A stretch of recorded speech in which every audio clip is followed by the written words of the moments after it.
investir. Vous aurez d'ailleurs beaucoup de facilités parce qu'en Europe, aujourd'hui, il existe beaucoup de taxes économiques qui pénalisent eux-mêmes les Européens. Et en Afrique, en Afrique moi j'ai vu, je te coupe pas, j'ai vu carrément un monsieur qui a construit sa maison et l'espace qui appartient normalement à l'État, il a clôturé, il en a fait son parking. Quand il vient, il parque le véhicule. Il n'y a qu'en Afrique qu'on peut faire ce genre de choses. Déjà, en Europe, vous habitez dans un immeuble, le parking en bas est payant. Il y a des gens qui n'achètent pas de véhicules en Europe, pas parce qu'ils n'ont pas d'argent, mais ils ne veulent pas à chaque fois payer le parking. Il préfère prendre son bus, tramway, tout ce qu'il veut. Essentiel, arriver à son lieu de travail. Alors, Grace Merengue, lui, il a parlé de changer de mentalité, de conscience. Il y a une cause, oui, certainement. Il a dit la souffrance. Mais est-ce que la souffrance est la seule cause qui fait que l'Europe soit aussi présente dans la tête des Africains? Pertinente comme question. Moi, je pense que c'est quelque chose qui est aussi lié à notre culture. Ici, vous savez, ici en RDC précisément, nous avons connu ce grand homme que je salue aussi en passant avec tous ses adeptes, Simon Kimbangu. Simon Kimbangu, il était le prophète qui a prôné l'indépendance.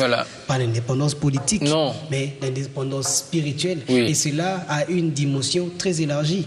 Moi, je pense que le nègre, le Congolais, l'Africain, comme en passant pour parler des stars africains, l'Africain doit chercher à être indépendant.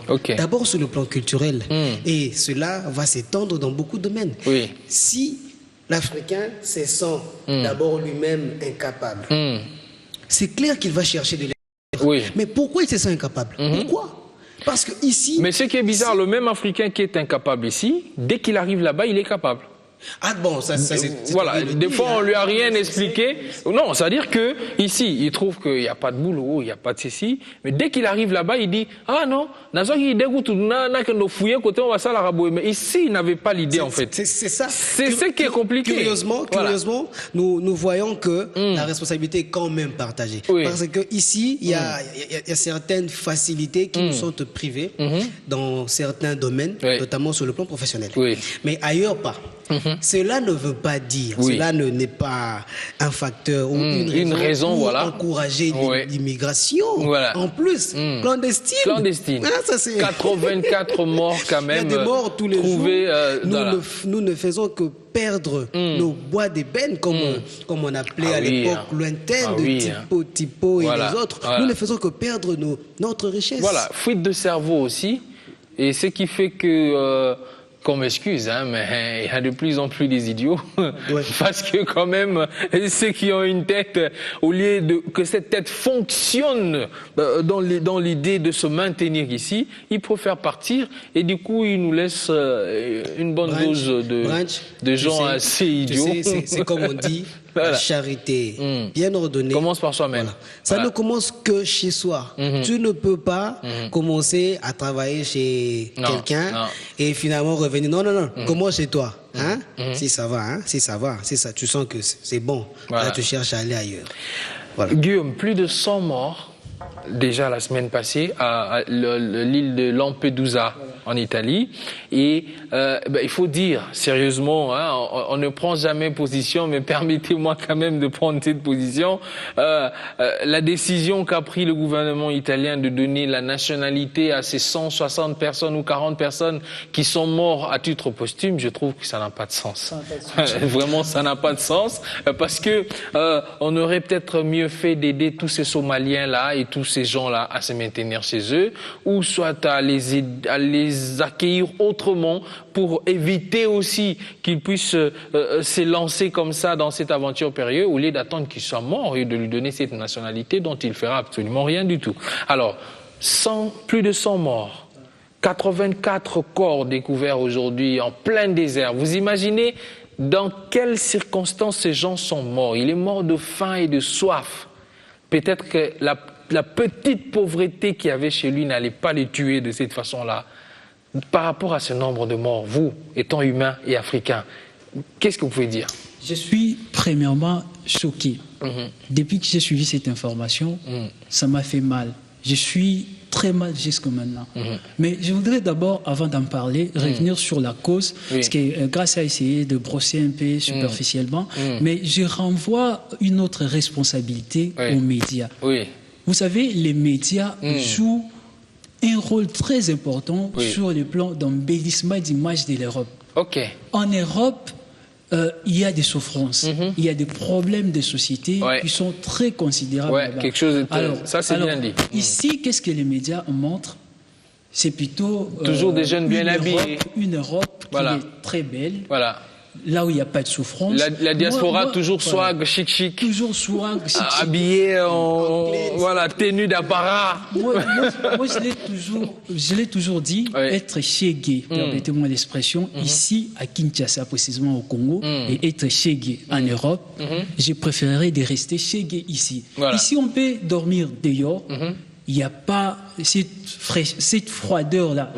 En Europe, il n'y a pas l'hiver, quoi, où tu dois chercher des cartons ou quoi que ce soit pour... En Europe, en tout cas, vous ne pouvez pas rester 5 minutes en train d'observer un vagabond, un sans-abri, comme ça, dehors, en train de souffrir. Vous ne saurez même pas parce que ça touche au Très cœur. important, parce que... je reviens sur... Attends, je vais juste prendre ça avant que ça ne puisse me fuir, pour poser la question à ce monsieur qui est là. Il a parlé de quelque chose de très important. Il a dit le média, nous médias, on donne une image assez, c'est une des causes aussi selon lui. Mais je veux aller dans ce sens pour dire oui, c'est totalement vrai. Il y a même de Congolais qui sont en Europe, déjà en Europe, mais qui n'ont pas où habiter. Il a de belles habits, il vient se pavaler dans des émissions qui viennent de l'Europe, mais lorsqu'on arrête cette caméra, il va aller dans une station de métro, il va dormir. Alors, cette question que j'aimerais poser, Monsieur Monde, tu es devant ta machine, tu parcours le monde et tout, est-ce que cela n'est pas dû aussi, avec ce nombre de morts qui augmente, à la mauvaise utilisation aussi de l'Internet? Parce qu'apparemment, l'Internet, pour nous, n'est pas un outil de travail, mais c'est devenu plutôt un outil de distraction.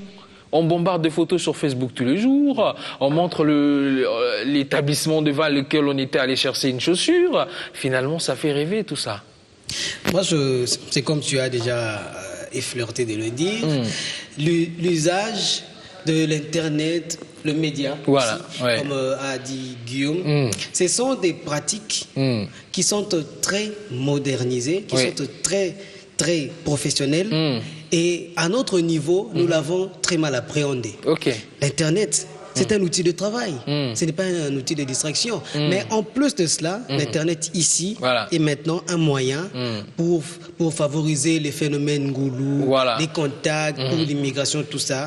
Bref, je pense que ce sont des pratiques que nous devons vraiment utiliser avec des limites, avec beaucoup de règles. Beaucoup de règles. On doit utiliser l'Internet pour travailler, pour aider à ce que les choses avancent, pas comme une simple distraction ou bien le fait d'avaler une autre culture qui te vient d'ailleurs, tu risques de te perdre. Grâce Mérégué a dit on doit se réconcilier avec notre culture, comme l'a dit Simon Kimbangu, et puis évitons parce que ça fait beaucoup de mal. Kobongeza kana pototo, kobonga pe na Afrique, kobonga pe na Kananga.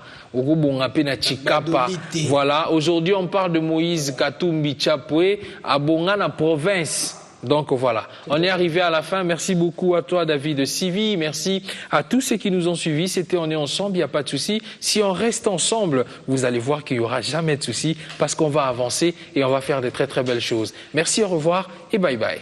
À plus.